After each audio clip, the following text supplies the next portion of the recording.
Hola amigos de Quebrando Cascarones, ¿cómo están? Es un gusto para mí nuevamente estar aquí con ustedes compartiendo con un nuevo invitado esta semana. Con él vamos a hablar de un tema muy interesante. Vamos a estar hablando sobre sobre el dolor crónico.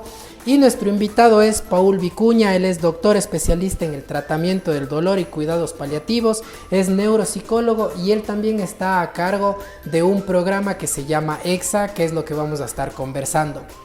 Paul nos presenta y nos va a presentar un tipo de manejo diferente a lo que venimos estableciendo como el cuidado del dolor, que es solamente la medicación. Él nos va a presentar un tipo de alternativas diferentes, que es lo que estamos presentando y lo que les estamos llevando en estas herramientas para sanar. Así que Paul, muchísimas gracias por estar aquí, muchísimas gracias por aceptar la invitación.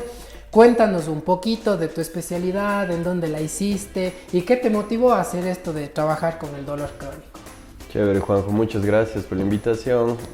Saludo a toda la gente. Bueno, yo hice mi especialidad en Porto Alegre, en Brasil, que duró más o menos 5 años. Durante ese tiempo hice mi doctorado y en paralelo estaba haciendo mi especialidad de cuidados paliativos y tratamiento de dolor. Y más o menos fue, como me decían allá, llegué de paracaídas a la pos, porque no fue algo que planifiqué, nunca se me ocurrió ir a trabajar con dolor, sino más o menos vino el doctorado a buscarme la puerta. Claro, qué lindo. Entonces era una oportunidad que no podía desaprovechar y me metí de cabeza allá. Te metiste y te salió bien, ¿no es cierto? Me fue súper bien, sí. Aprendí sobre dolor con dolor también. Claro que sí. Paul, hablando ya del dolor, ¿qué nos duele? ¿Por qué nos duele cuando pasamos por alguna situación física, qué sé yo, una quemadura, un raspón? ¿En dónde se origina todo ese dolor? Bueno, hay que considerar que el dolor tiene varios aspectos. Siempre que sentimos dolor hay tres partes que deberíamos considerar, que son: hay una parte que es cognitivo-evaluativa, que nos ayuda a distinguir en dónde sentimos el dolor. Entonces tú me dices un raspón, por ejemplo, me golpeé el dedo del pie. Esta es una parte de mi cognición que me permite evaluar en dónde está. Claro. Tengo una parte afectivo-motivacional que también afecta mis emociones, porque el dolor no es solamente tiene un factor físico, Claro, sino también tiene un componente emocional. Y hay otro factor que es discriminativo, digamos. Yo aprendo a discriminar si es que el dolor es muy fuerte o leve, y esos tres factores se van mezclando para darme una intensidad del dolor. exacto. Entonces, a veces, como le comentaba a una paciente, por ejemplo, si yo me golpeo el dedo del pie, pero hoy día te levantaste de buen ánimo, todo está perfecto, te estás pasando bien, estás feliz, entonces el dolor no se va a evaluar de la misma forma porque estás tranquilo. Claro. Es ese golpe que te das y dices no pasó nada, te sobas y sigues. La química de tu cuerpo es diferente. Exacto. En cambio, si estás deprimido, estás medio triste, la mínima cosa, puedes golpearte en el filo de la cama suave, Claro. que eso ya puede gatillar un llanto, puede hacerte sentir peor porque va en una cascada de sentimientos. Claro que sí. Entonces es interesante pensar desde esa perspectiva, y justamente ese es el componente que hace que sea difícil encontrar un área del cerebro que sea del dolor. Exacto. Para entender mejor, sabemos que en el hemisferio izquierdo, en el lóbulo temporal, tenemos un área que se llama de Broca, por ejemplo, que está nuestra habla, el procesamiento del lenguaje y demás. Es ahí. Y hemos buscado mucho tiempo dónde está el dolor, si es que hay también un área específica que podamos inhibir a que no sintamos dolor. Pero el dolor se procesa en casi todo el cerebro. Claro. Porque va a llegar a una parte que va a procesar mi córtex sensorial, donde está mapeado todo el cuerpo. Eso va a ir a una parte motora para poder reaccionar. Eso pasa por todo mi córtex frontal, que es donde se va a evaluar, donde está mi planificación. Exacto. ¿Qué voy a hacer con respecto al dolor? Reconocer todo eso, y se vuelve un proceso súper complejo. Súper complejo. Y me viene algo a la mente para complicarle más todavía. Que hay un estudio que hicieron, creo que es en Alemania o en Bélgica, en donde decían que el placer y el dolor van casi de la mano. Por ejemplo, el ejemplo de los tatuajes, ¿no? Hay mucha gente que se tatúa porque siente placer al sentir el dolor de las agujitas perforándole la piel. Entonces, es como que un espectro más amplio todavía. Sí. Y ya entrando dentro de este espectro, dentro de lo que tú haces y el dolor crónico, ¿cuándo consideramos que un dolor se cronifica o ya se hace, como decimos comúnmente, parte de uno, ¿no? Nos acostumbramos a vivir con eso. Se considera dolor crónico cuando dura a partir de los 3 meses en adelante.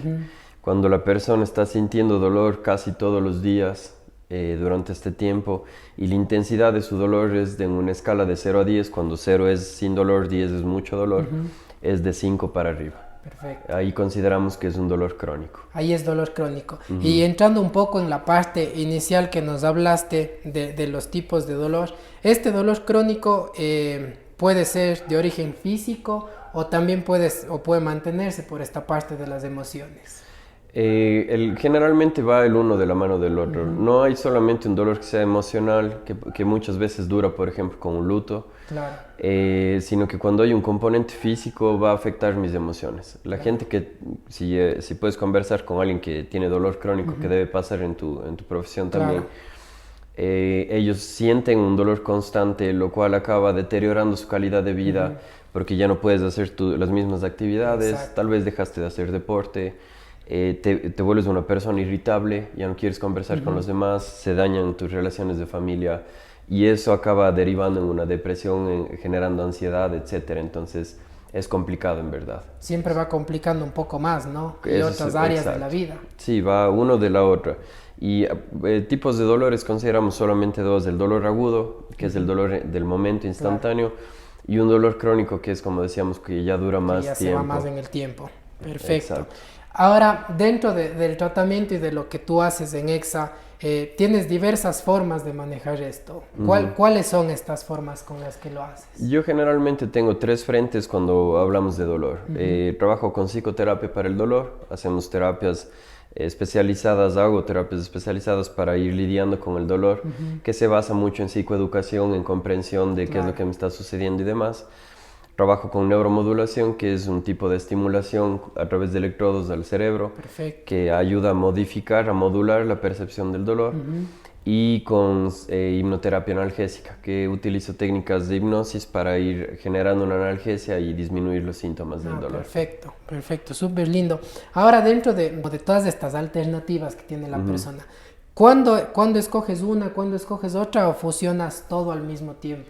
Generalmente voy fusionando, dependiendo del paciente, dependiendo del tipo del dolor. Por ejemplo, hay pacientes en los que voy a hacer neuromodulación con hipnosis o voy haciendo neuromodulación con psicoterapia.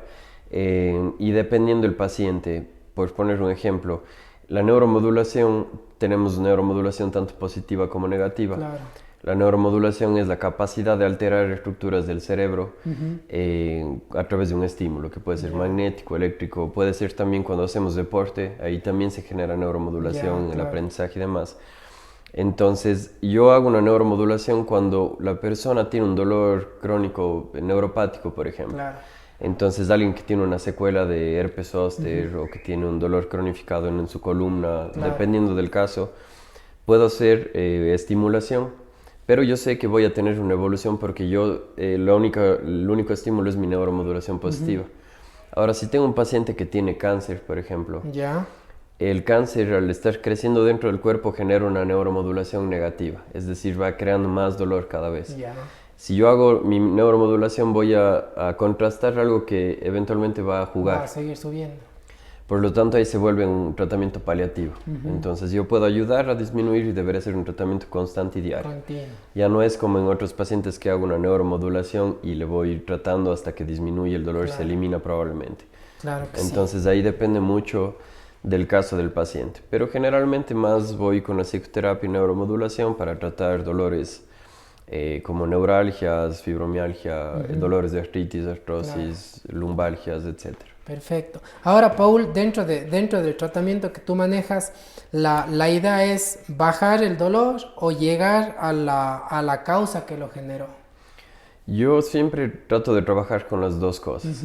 La causa muchas veces acaba, además del dolor que se genera, que es fisiológico, por ejemplo, un herpes zóster o una lumbalgia por hernia de disco o un accidente, una cirugía. Dentro de eso también hay componentes emocionales. Claro. Generalmente, por poner un ejemplo, en la fibromialgia, lo que se tuvo como una hipótesis cuando iba a hacer el proyecto de mi doctorado, era que probablemente las personas que sufren fibro tienen un trauma en su vida, tuvieron algún trauma fuerte que no se superó.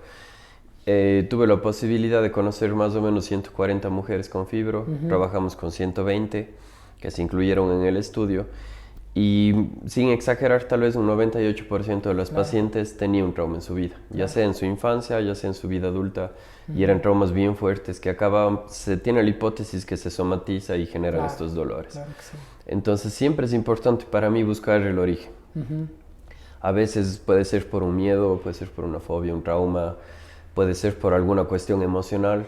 Hay mucha gente que tiene represión, entonces no quiere dejar ir. He trabajado mucho ahora con señoras de edad avanzada y sienten mucho dolor en su cuerpo y este dolor acaba derivándose de, por ejemplo, situaciones de que sus hijos han migrado a otro país y eso genera una depresión, una ansiedad que acaba derivándose en un dolor. En un dolor. Claro, y es interesante porque hay veces que cuando tocas ese botoncito, ese chip que detona todo y le desactivas, se desactiva también el dolor y la sintomatología. Y empieza a caer bastante. Claro. Y es importante tocar este tema. ¿Por qué? Porque al menos dentro de la práctica que yo hago también, que es trabajar igual con esta parte de las enfermedades crónicas, digamos, como que buscar ese punto de partida es muy importante también porque la persona que llega con esta molestia llega por una respuesta a un ¿por qué pasó esto?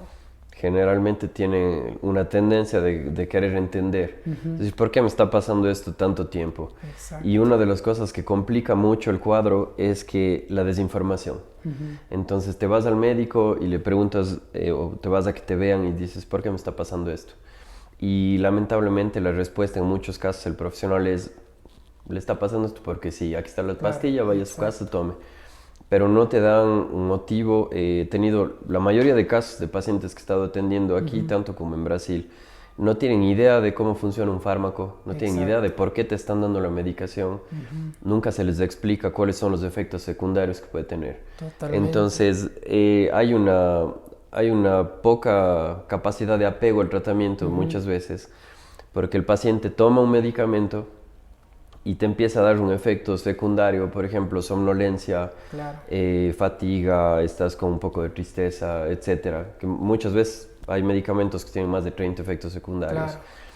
Y vas a tu casa, te sientes así y dices, no me está haciendo bien, y dejas por cuenta. Entonces ahí no hay un apego al tratamiento, ya te conviertes en un mal paciente. Y el dolor lo que hace es empezar a incrementar. Entonces este médico no me funciona, me voy a otro y buscan un montón de opciones cuando en verdad no entienden. Para mí es súper importante psicoeducar. Vas a tomar esto por esto, vas a hacer esto para esto te puede causar tal cosa, entonces para mí es de cajón básico educar al paciente. Claro que sí, sobre todo esa parte de entender, ¿no? ¿Por qué estás haciendo esto y qué beneficios te va a traer de pronto? Correcto. Porque nosotros dentro de lo que estamos hablando un poco esta temporada del podcast es precisamente estas alternativas diferentes a la parte farmacológica, ¿no? Y ya entrando un poquito en esa parte, háblanos un poco de la neuromodulación. ¿Qué es la neuromodulación como tal? La neuromodulación, como te explicaba, es la capacidad de modificar la percepción de estímulos en el cerebro. Yo coloco 2 electrodos que pasan una corriente leve a través de mi cráneo. Dependiendo del montaje, puedo poner un electrodo en la frente, uno en el córtex motor, puedo poner en la parte posterior de la cabeza, dependiendo del dolor de la persona. Exacto, ya. Y la capacidad de la neuromodulación, uno es que es no invasiva. Al decir no invasivo quiere decir que no voy a atentar o lastimar el cuerpo. No es una aguja, no es exacto, no voy a crear una herida, nada de eso. Otra ventaja es que es aplicable a la mayoría de casos, no hay contraindicaciones muy fuertes, excepto, por ejemplo, alguien que tenga un implante en el cerebro, un implante coclear, un chip para Parkinson, por ejemplo, que podría generar un problema con la neuromodulación. Entonces, básicamente se aplica a casi todos los casos. Perfecto. Y los efectos secundarios básicamente digamos que son nulos. Lo único que te puede generar es un poco de comezón en el área de estimulación. Hay pacientes que les ha dado un poco de dolor de cabeza ese momento, pero no hay un efecto colateral como con los medicamentos, que a veces te tomas una pastilla y te da, como decía, somnolencia, tristeza. Irritación en el estómago. Exacto, que puede generar un montón, hasta alergias, ¿no? En cambio, la estimulación no tiene esos efectos secundarios. Perfecto. Y el tipo de corriente que usas igual me imagino que depende de la tolerancia del paciente, ¿no? Porque hay pacientes, por ejemplo, el caso de mi esposa, digamos, ella tiene un marco referencial de lo que es el dolor, pero bien arriba, entonces no siente mucho dolor, pero hay otras personas que a la mínima sí, entonces no sé si depende de eso. No tanto, depende mucho. La verdad es basado en estudios. La mayoría de estudios te dice que haces una estimulación con corriente continua, lo que quiere decir que hay un pico de corriente y se mantiene constante. Claro, todo el tiempo. No oscila y es de 2 miliamperios, que es básicamente nada. Ahora, depende del caso. Hay muchos estudios ahora que se ha tendido a subir un poco más la corriente por el nivel de estimulación y la capacidad de reclutar más neuronas, un área más amplia, dependiendo del estímulo, como te digo. Entonces, no es lo mismo tratarle a alguien que tiene un dolor del trigémino a tratarle a alguien que tuvo un accidente cerebrovascular, porque su área está deteriorada, entonces ahí puedes jugar un poco con esa corriente. Esa parte. Ahora, Paul, dentro del abanico de posibilidades del dolor, ¿qué tipos de dolores son los que tú podrías tratar? Ahorita dijiste una neuralgia del trigémino, qué sé yo, a mí se me ocurre un dolor de muela o alguna cosa así como muy específica. ¿Son casos que también pueden ir donde ti? Claro que sí. En sí, el dolor de muela sería un dolor agudo, pero eso puede gatillar una migraña o dolor de cabeza. Exacto. Hay cefaleas que son súper fuertes, entonces tratado dolores de cabeza.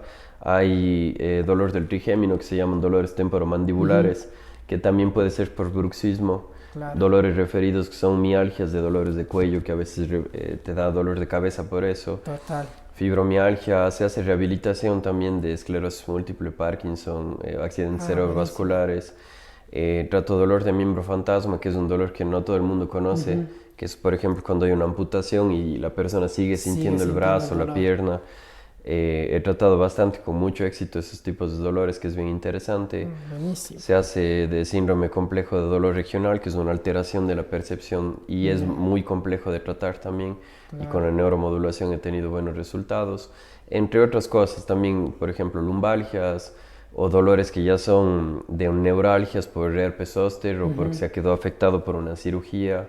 Entonces se puede ir trabajando. La ventaja del trabajo que hago es que el abanico es súper amplio. Claro. Porque yo trato el dolor, no la enfermedad en sí. Exacto. Y a mí me parece súper interesante esta parte y te voy a relacionar un poco lo que hacemos, porque nosotros ya en la parte hablando de la lumbalgia, por ejemplo, ya le atendemos a la persona, le hacemos su proceso físico, la persona se mueve mejor, camina mejor, se siente más ágil, pero a veces sigue sintiendo el dolor. Entonces, lo que nosotros intentamos explicarle es que en el cerebro ya se forma esta neurored que ya es repetitiva, más que nada si es que, como decías tú, ya pasa de un tiempo, de 3 meses, de 4 meses, ya es como un hábito para el cerebro. Entonces, como fusionar un poco esta parte vendría súper bien para las personas. Sí, me interesa bastante hacer un trabajo multidisciplinario. Claro. Lo que yo les digo muchas veces a los pacientes es: vamos a revisar la medicación, vamos a ver qué otro tratamiento se está haciendo y me gustaría conversar, y si es que no hay el chance, converso a través del paciente. Claro. Entonces, yo tengo mis colegas en Brasil, tengo colegas acá que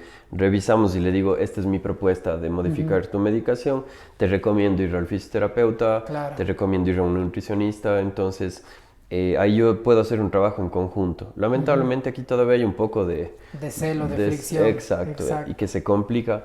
Y para reforzar lo que tú decías, esta sensibilidad del cerebro de sentir el dolor, justamente hay una teoría que se llama sensibilización central.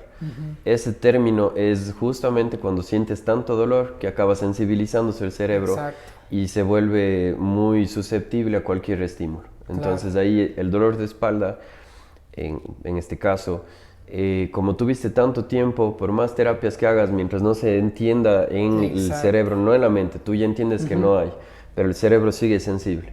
Entonces ahí le estimulamos para que deje de percibir de la misma manera el dolor. Y ahí se vuelve una situación más llevable. Además de quitarles se llama kinesiofobia, que es ese miedo de moverme porque ya estoy lastimado.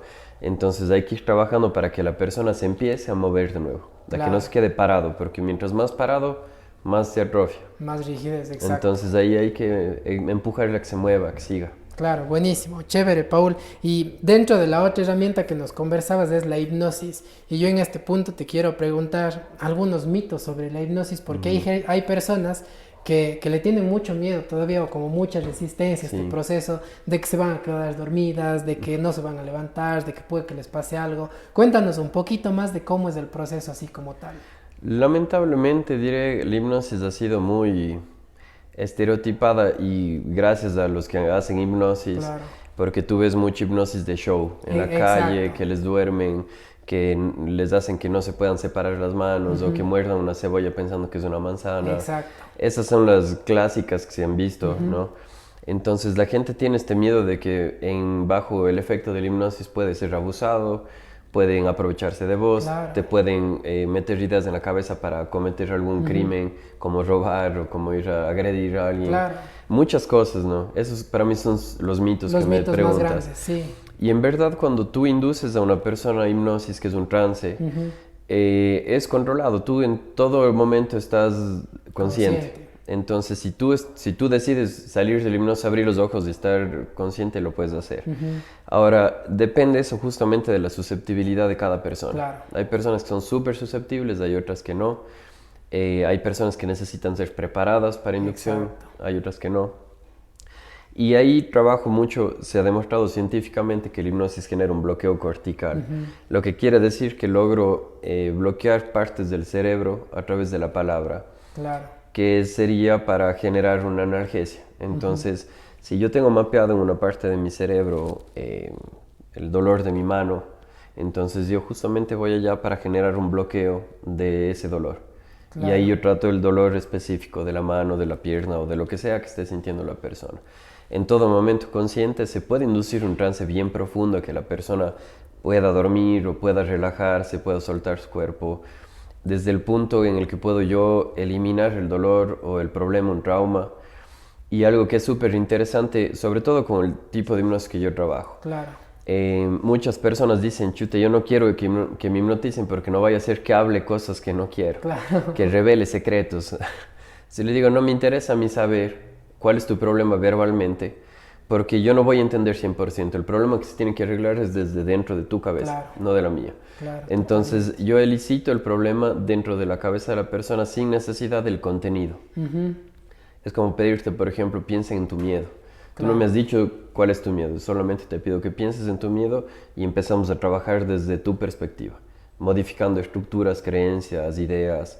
Un poco la sensación en el cuerpo también de Exacto. pronto y hasta que se regule. Correcto, porque siempre va a haber alguna referencia, entonces a veces en algún momento conversábamos contigo, me decías, es que me duele aquí, yo le pido al paciente que piense dónde está su dolor o cómo siente la ansiedad.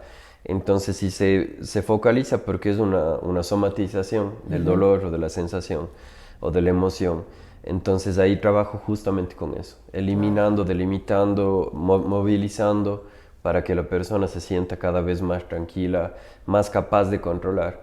Y algo que es súper importante para mí es enseñarle al paciente a lidiar con ese dolor, Claro. para no generar una dependencia. A mí no me interesa estar con un paciente de 10 años, Exacto. sino si te puedo ayudar a que no sientas dolor y te vayas a tu casa en paz y en 10 sesiones, mejor. Es lo que buscamos. Mejor Claro para que mí. sí. Ahora cuéntanos, Paulo, un poquito de EXA. ¿Qué es EXA y qué servicios son los que la gente puede encontrar ahí?